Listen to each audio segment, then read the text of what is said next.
રાજુ બાપુના નામે જાણીતા કથાકાર રાજેશ ગિરી બાપુ ગોસ્વામીના નિવેદનથી બ્રાહ્મણ સમાજ લાલઘૂમ થઈ ગયો।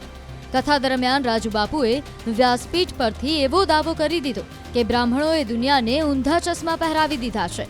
બાદમાં તેમણે બાળકીઓના વ્રતની પરંપરાઓમાં ઉપવાસની વાતને અયોગ્ય ઠેરવી। આ કથન સાથે જ બ્રાહ્મણ સમાજ આક્રોશિત થઈ ગયો। લાગણી દુભાતા સમાજે વિરોધ નોંધાવ્યો। સાવરકુંડલામાં તો બ્રહ્મ સમાજ રસ્તા પર ઉતર્યો અને આવેદનપત્ર આપ્યું। કુમારિકા વ્રત ન કરી શકે એવું તમે કહેશો? શાસ્ત્ર કહે છે કુમારિકા વ્રત કરી શકે। કુમારિકા જો વ્રત ન કરી શકતા હોય તો આજથી બધા કથાકારોને બંધ કરી નાખ્યું। શાસ્ત્ર આધારે કથા કરો। તમારા બોલેલા કે તમારા લખેલા આધારિત કોઈ કથા નથી થતી, બરોબર? કથા વાર્તા નથી, કથા સપ્રમાણ છે। આ વ્રત પરિચય, વ્રત ઉપચંદ્રિકા, તમે કેટલા પ્રમાણ મને કહેશો? શિવલિંગને અડી ન શકે તો આ શિવલિંગને ખાલી સ્પર્શ ન કરી શકે ને કુમારિકા, એના માટે વ્રત છે। હું તમને બતાવું, ગૌરી વ્રત, આ બધા વ્રતો જે છે પ્રમાણ સહિત એમાં કુમારિકા કરી શકે। ભાગવતજીનું પ્રમાણ છે કાત્યાયની મહામાયા માયુગંધીશ્વરી, એ આ બાલિકાઓએ 5 વર્ષની ઉંમરે વ્રત કર્યા છે। તમે એમ કહો છો કે બ્રાહ્મણ ઊંધા ચશ્મા પહેરાવે? આખી જગતના જયા પાર્વતી, ગૌરી વ્રત, ફૂલકાજરી, આવા અનેક વર્ષોથી આપણે ત્યાં વ્રત થાય છે। તો તમે બોલ્યા એ બધું જગત સત્ય, અમે બોલ્યા એ ખોટું? અમે નથી બોલ્યા, આ આપણું શાસ્ત્ર બોલ્યું છે। અને આમાં ક્યાંય એવું એક પણ મને પ્રમાણ બતાવો કે આમાં લખ્યું છે કે કુમારિકા વ્રત ન કરી? સ્પષ્ટ છે મનુષ્ય પીડા ભોગવતો હોય ત્યારે વ્રત કરી શકે। મનુષ્યમાં આપણે બધા આવીએ છીએ। આમાં કુમારિકા તમે શબ્દ બોલ્યા છો, બ્રાહ્મણોએ ઊંધા ચશ્મા પહેરાવ્યા અને કુમારિકાનું વ્રત કરવાની કઈ જરૂર નથી। શ્રીમદ ભાગવત, રામાયણ કે જે કોઈ ધર્મ ગ્રંથો હોય એની અંદર બ્રાહ્મણોનો મહિમા ખુદ ભગવાને પોતે વર્ણવ્યો છે, ત્યારે બ્રાહ્મણો ઊંધા ચશ્મા પહેરાવે છે આવું વ્યાસપીઠ ઉપર બોલી બ્રાહ્મણોના હૃદયને દુભવી અને જે કાંઈ દુષ્કર્મ કરે છે એનો અમે બધા સખ્ત શબ્દોમાં વખોડીએ છીએ। આ માણસ કોઈ પણ જાતની વ્યાસપીઠ ઉપર બેસવાને લાયક નથી।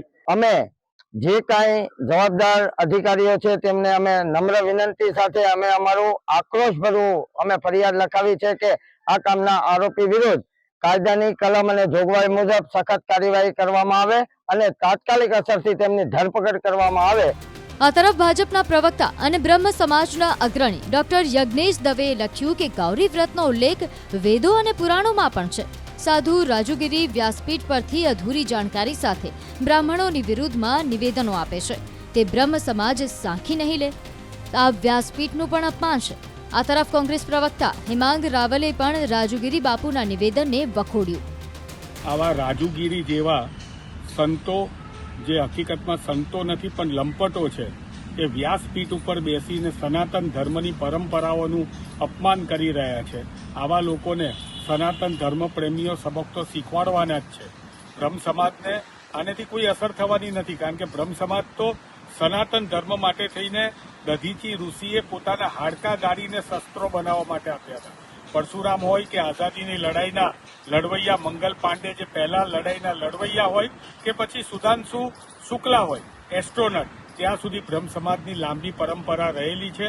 આવા લંપટોના બોલવાથી બ્રહ્મ સમાજને ફરક નથી પડવાનો, પરંતુ આવા લોકો એ સનાતન ધર્મનું અપમાન કરે છે અને એમના જે વિચારો છે ભૂતકાળની અંદર ઓબીસી સમાજ વિરુદ્ધ પણ આ જ સંત વ્યાસપીઠ ઉપર બેસીને અનાપ શનાપ બોલેલા છે।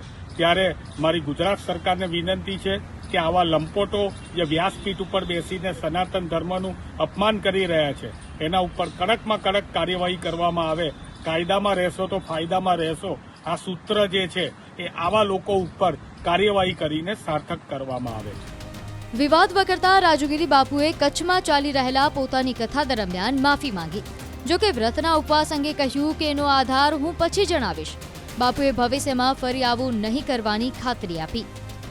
મારી વ્યાસપીઠ દ્વારા જે કાલે એક શબ્દ મેં કીધું કે ભાઈ 7 વર્ષની દીકરી ઉપવાસ ન કરી શકે, બાલ્યાવસ્થા અને કિશોર અવસ્થા પછી ઉપવાસ થાય, હું શેના આધારે બોલ્યો એ આપણે પછી કહેશું, કારણ કે આધાર વગર તો મારી વ્યાસપીઠ ક્યારે બોલે નહીં।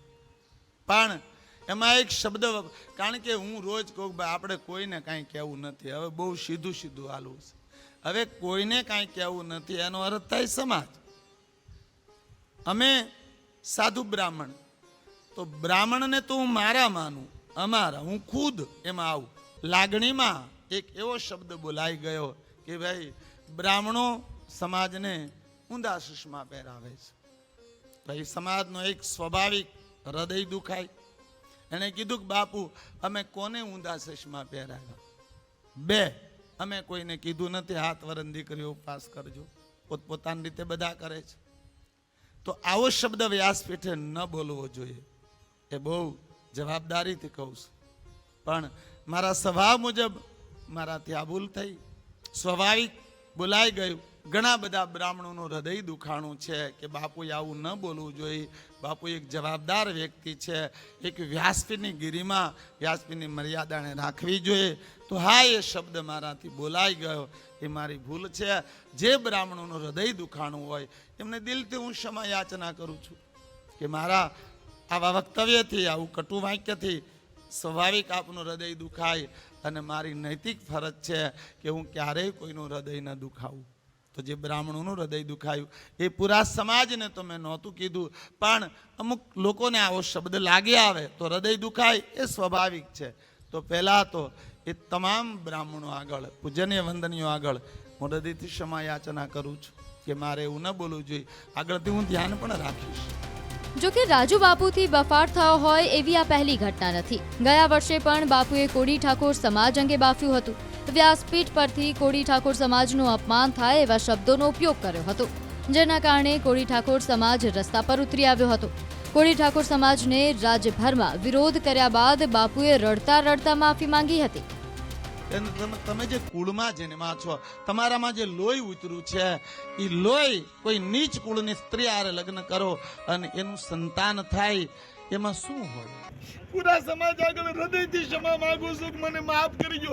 અને મને ખબર છે, મને પૂરો વિશ્વાસ છે, આજ નહીં તો કાલ આ સમાજ હૃદયનો ભોળો છે અને માફ કરશે અને માફ કરશે મને.